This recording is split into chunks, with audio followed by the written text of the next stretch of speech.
Blessed day, soul family. Welcome back. It is Monday and Mental Health Monday at that. What are we talking about today? The gut and brain connection. Is it two? Is it one? The brain and the gut, definitely, we can understand those to be two separate things. But what about in function? If they are encased in one single body, don't we want them functioning as one harmonized unit? If the gut is not in a functional connection with the brain and vice versa, what might that look like in terms of behavior, mood, psychology, emotion, etc., from the human body? So we'll be talking about this today on Mental Health Monday, and we'll do a little review of the weekend. We just had World Tai Chi and Qigong Day, and we'll talk about the thrusting vessel center line and this reservoir of energy and chi, along with the idea of two as one, one as two, and how that then grows into a concept of community and oneness. So let's get right into it. Mental Health Monday. If you are up to speed on the news, you heard about the recent development with the FDA approving research for psychedelics like ibogaine and psilocybin. So we'll talk about that. Let's do a little review of World Tai Chi and Qigong Day. We had a little event here in our town, and we I taught some yin yang tai chi, and we had Tony teach Bagua, Florina, Four Seasons Qigong, and Nona with Monkey. If you're not aware, World Tai Chi and Qigong Day is a worldwide event. How long has that been going on? I'm not quite sure, but we have some information to look at. So 100 or hundreds of cities in over 80 nations participate the last Saturday of April each year. And the tagline is One World, One Breath. It is held each year in over 80 nations on the last Saturday um, at 10 a.m. local time all over the world. It begins with mass Tai Chi and Qigong and mind-body events in the earliest time zones of New Zealand and spreads across the globe as the world turns 10 a.m. local time worldwide, ending with final events in Hawaii, United States of America.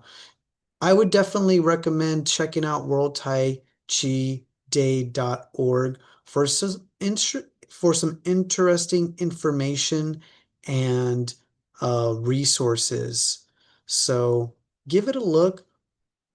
What does that mean when you participate in a timely event where people from around the globe at the same time, respective of their time zone, participates in the same event, whether it be Tai Chi or Qigong? We did our Yang style 108 Tai Chi form. We did the first part. So I think it helps transcend a concept of isolation, separateness into concepts of uh, oneness, community, and soul family.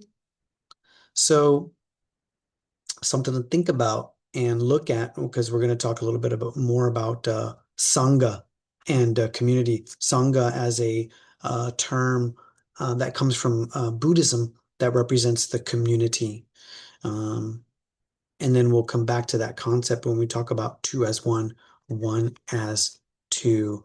So on our YouTube channel, Tai Chi and Qigong with Javi and Nona, you can find more uh, videos from this past weekend, and we had a really nice day, a good turnout with some laughter and some tea and just some good vibes and some conscious intention, movement, and practice. And back to center.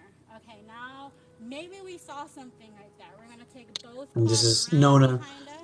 doing Tiger, Exhale, the extend the first arms movement and in take a the big Animal arc back to Spirits center. Qigong.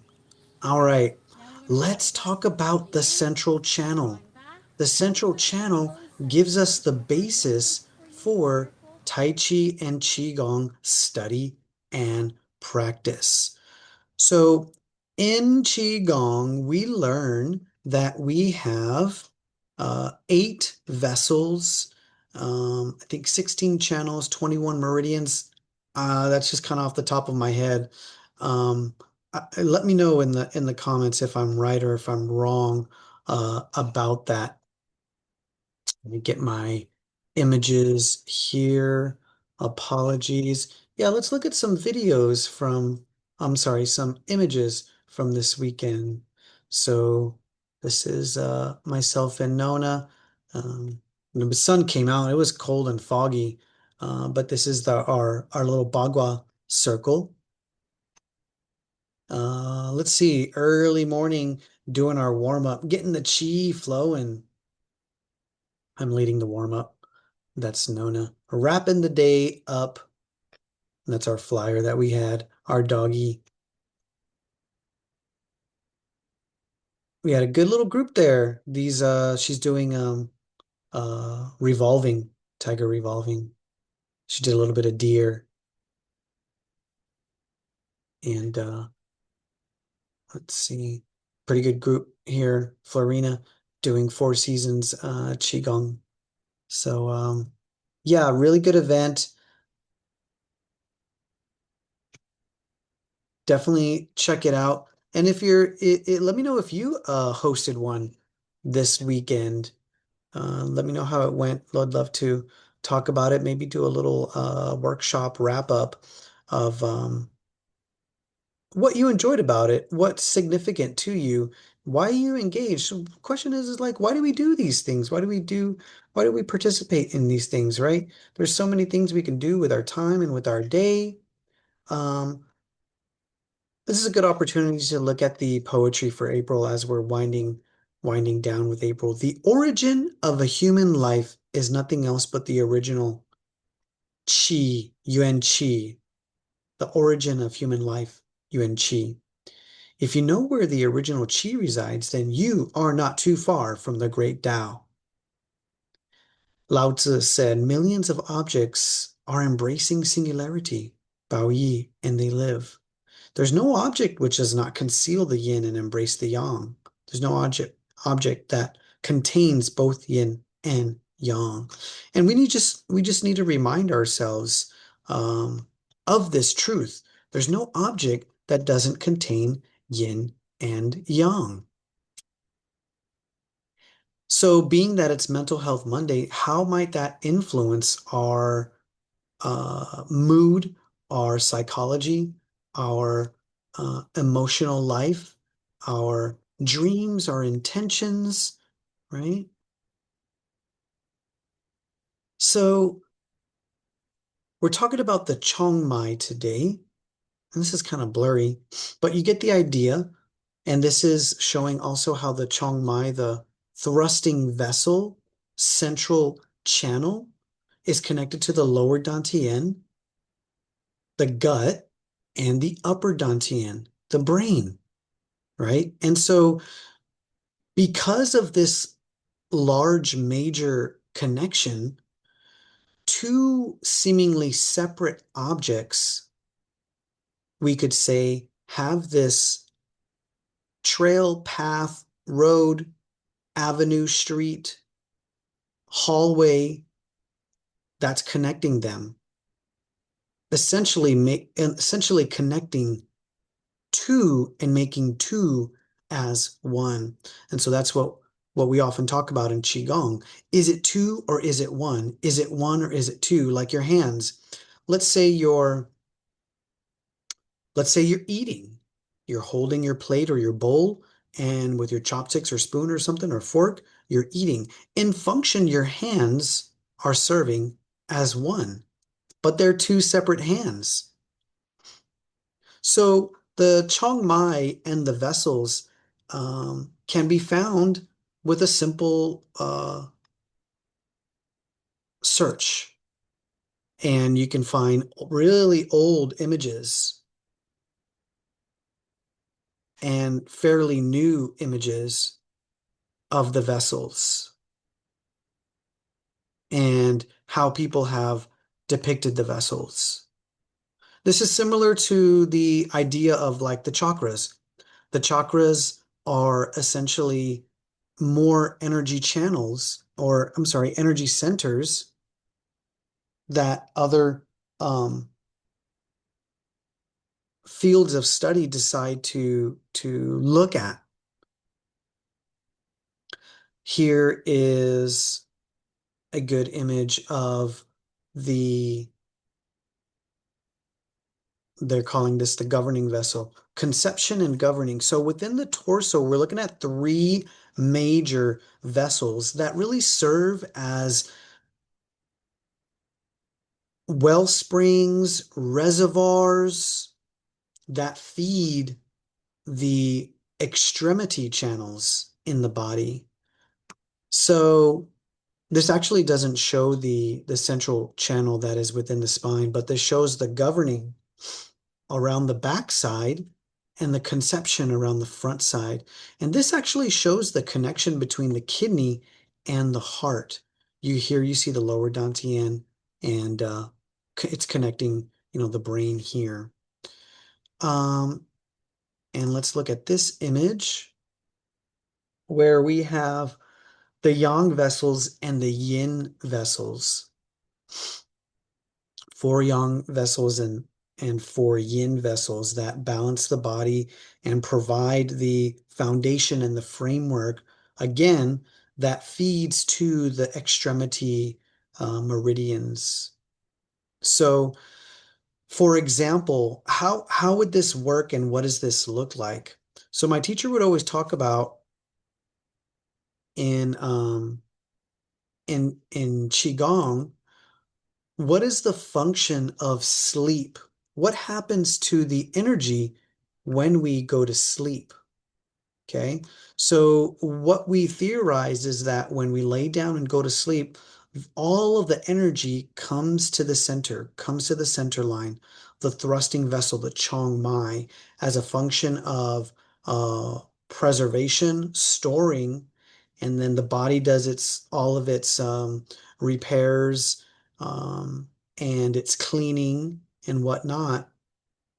And then when we get up and we start moving throughout the day, the energy then distributes outside of its central channel into the other channels. So, for example, if you look at the belt vessel here, this is a small image, but you can see that the belt vessel is perpendicular because of its horizontal nature to the thrusting vessel. Here you get a large frame, large, what would you say, an image of the thrusting vessel as it's a vertical line and the belt vessel as it's a horizontal line.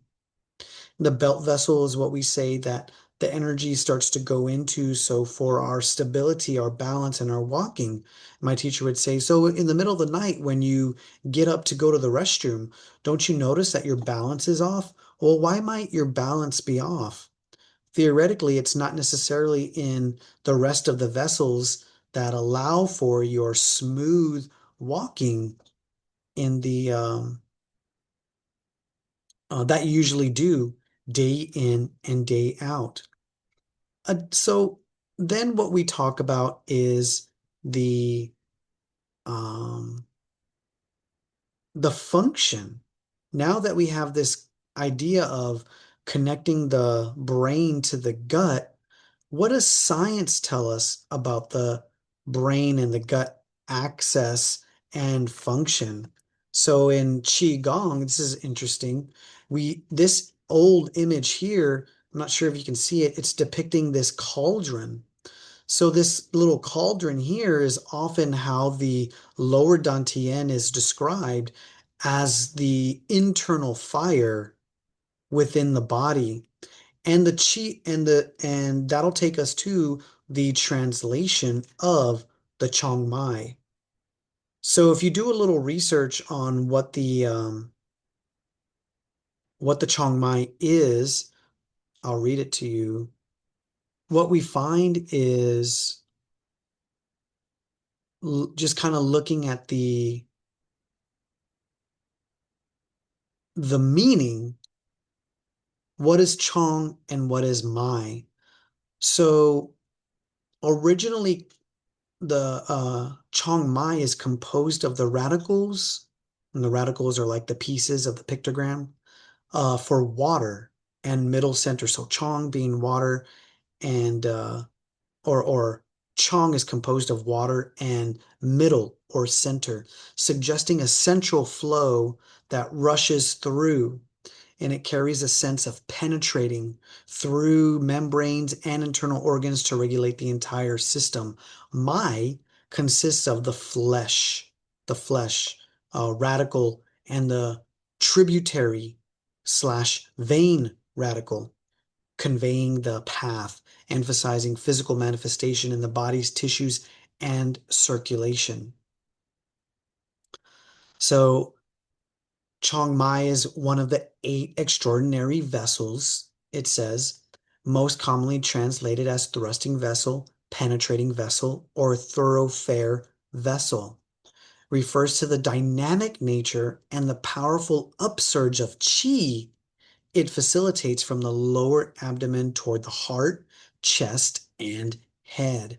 And it acts as a blueprint for life, connecting prenatal essence from the kidneys with postnatal nourishment from the stomach and the spleen to manifest one's destiny. So you get a little bit of the poetry in there. Physiologically, it's known as the Sea of Blood, Chiang Mai, because of its profound influence on the uterus, menstruation, and the distribution of blood through the body. So Chong, um, in context, gives us it conveys rushing, dashing, thrusting.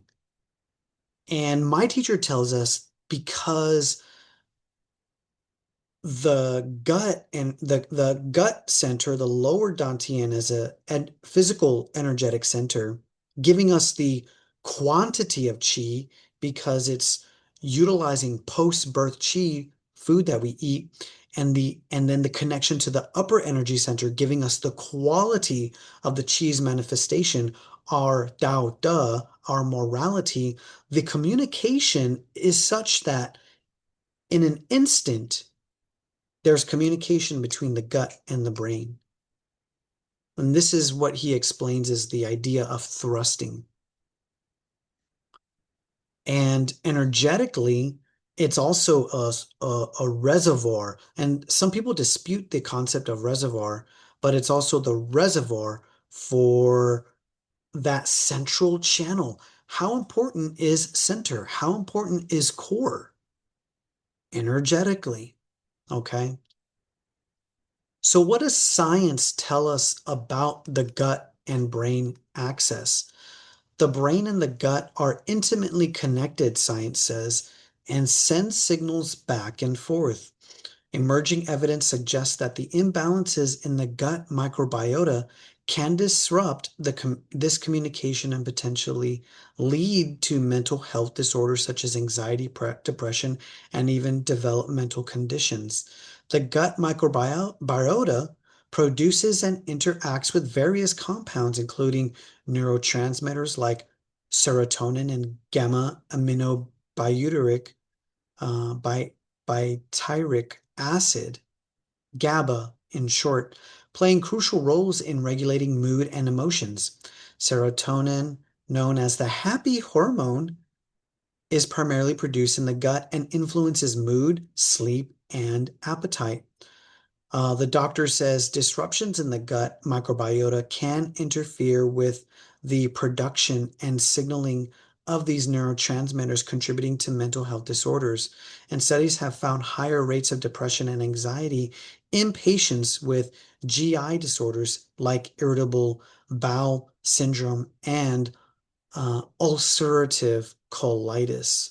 We'll talk about some of the things that you can do, but that gives us the idea of, is it two or is it one?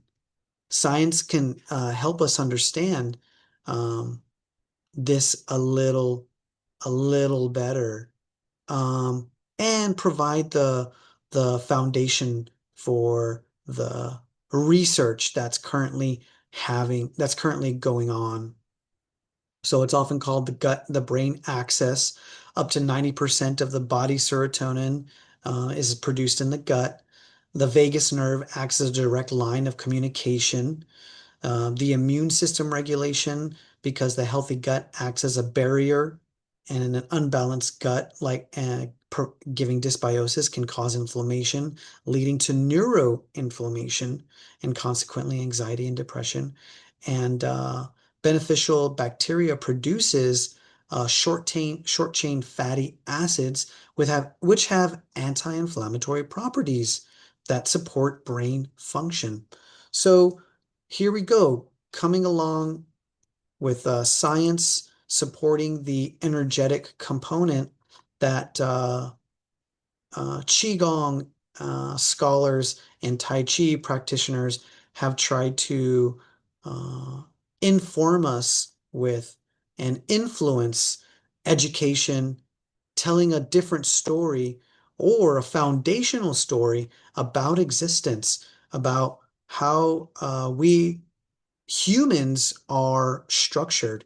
Goes back to even really old photos and stories of how they try to depict the human body. This image is a depiction of the human body, where ancient Chinese scholars try to give us an idea of what are we here, how are we to understand ourselves in um, mind, in body, and in spirit, and in nature, and in community, which comes back to the idea of our what is the level of separateness that you experience? What is the level of oneness that you experience? Going back to theory, Tai Chi theory, and theory of Tao Te Ching, what is the 10,000 things and the relationship to source, right? As Wu Ji represents and is represented by the circle, and yin yang comes from Wu Ji, yin yang, because it comes from Wu Ji, is part of Wu Ji, is, and in Qigong, we call it son and mother. In martial arts, it's called son and mother as well. And then that gives birth to the 10,000 things. Everything that we see around us in this realm is of the 10,000 things, but they have one source. Here's a question. Do they function as one? Does everything in this physical realm function as one? Why or why not? Perhaps because we've lost connection? Does humanity as one soul family function as one? Why or why not? Does your gut and brain function as one? Why or why not? Does heaven, earth, and man function as one? Theoretically, we can say yes, because if we zoom out and we look at the universe, we see that it's all spinning in one direction. What we might think as disconnection, dissonance, chaos could possibly be harmony the more that you zoom out. I know that that's kind of hard to think about, but it might be possible. Is everything essentially connected and moving as one? Well, all we can control is our own mind and body, right? And then how about our community? Or how about our family? That's why the connection of uh, man and woman under God is a sacred matrimony, right? Because in function, man and woman harmonize as one unit. They provide and give the offspring as one unit. And so, how can we understand better the disconnection, the anxiety and depression? And what about psychedelics now is important to look at or understand? So I'm not sure if you are aware, but just recently there's been some developments uh, in the news where the president on April 18th issued an executive order directing the Department of Health and Human Services to accelerate access to treatments for patients with serious mental illness, including devastating complex and treatment resistant conditions. Treatment resistant conditions. Building on the directive, the FDA announced a series of regulatory actions to support development of serotonin to agonists and related products, a class of perception-altering psychedelic medications. Perception-altering psychedelic meditations. Why would we need to, let's just say, enact psilocybin and other substances to alter perception in order to facilitate healing and mitigate conditions of depression and anxiety? Well, if we go back to Qigong, we understand that post-birth Qi affects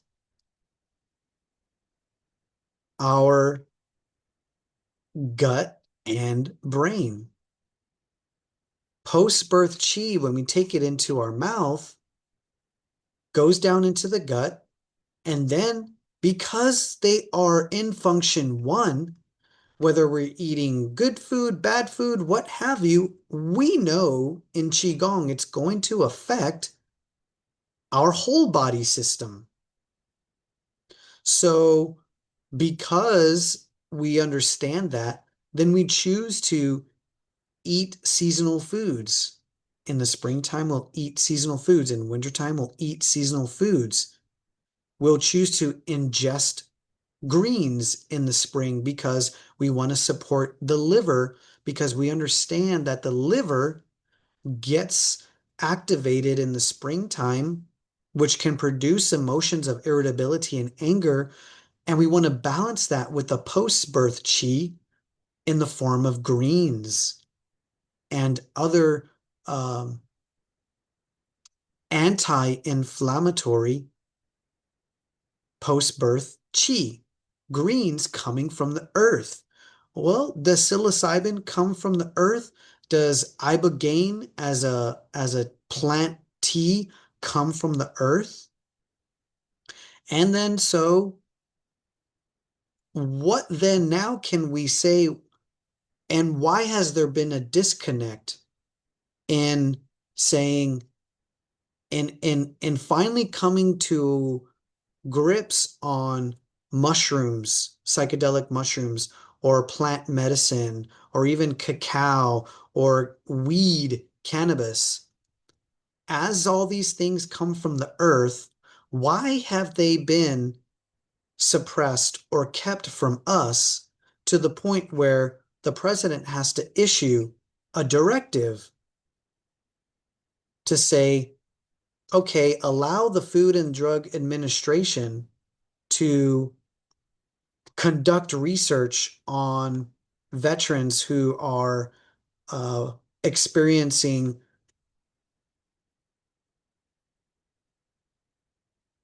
how did they describe it here? Um, treatment resistant conditions. So the treatments that we currently have are such that there's a limitation and and therefore you have to bring in something from what's considered outside standard treatment, standard protocol to conduct research. However, from the Qigong point of view, it's if it's coming from the outside medical standard protocol. However, it's contained within the inside protocol in Chinese medicine, in that anything that comes from the earth, we understand it can serve as a potential herb to affect gut and brain function. In consequence, mood, psychology, and emotion. So I don't want to beat that over our heads too much, but giving the foundation for the gut-brain axis and then the concept of studying psychedelic mushrooms in this day and age, we think that we know so much, right?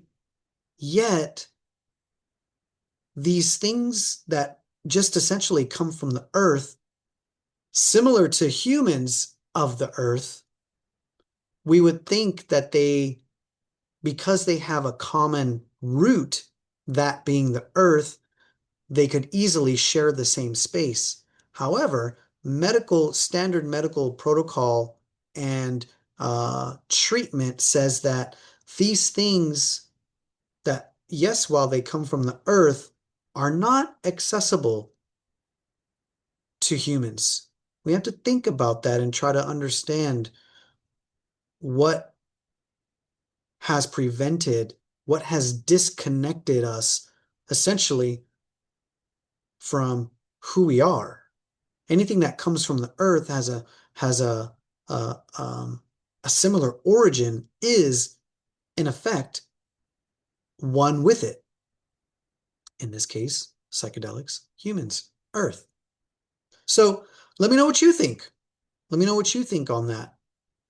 Um, does that affect mental health?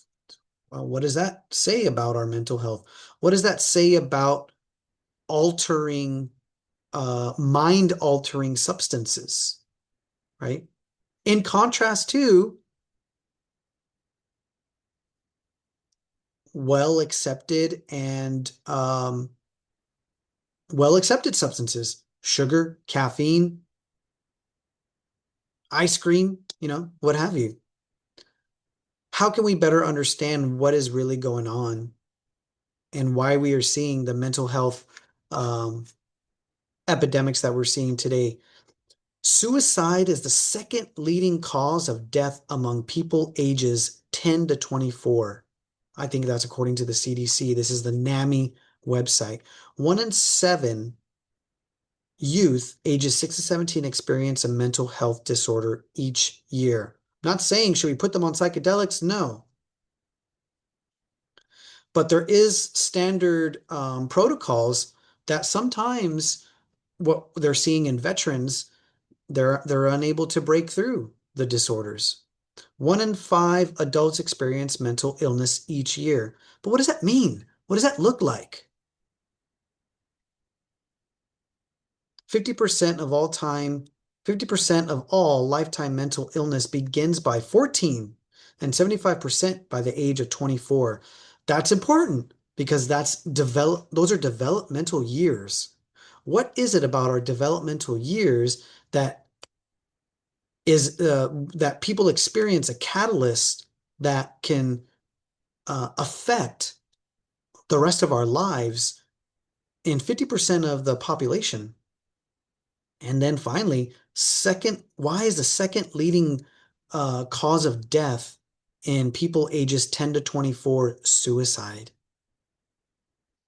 Let me know what you think, guys. Be back with Tai Chi Tuesday tomorrow. Really excited to be sharing this. I had a great weekend in uh, World Tai Chi Qigong Day here in Garberville, putting Garberville on the map, our little tiny town, um, going through a change in itself, a collapse, if you will, a contraction, if you will. And it's also leading to psychological um, maladies, emotional dysfunction, disarray, and a little bit of chaos, but uh, a search for meaning and a search for direction. So embrace the woo and remember, until next time, may your chi flow smoothly.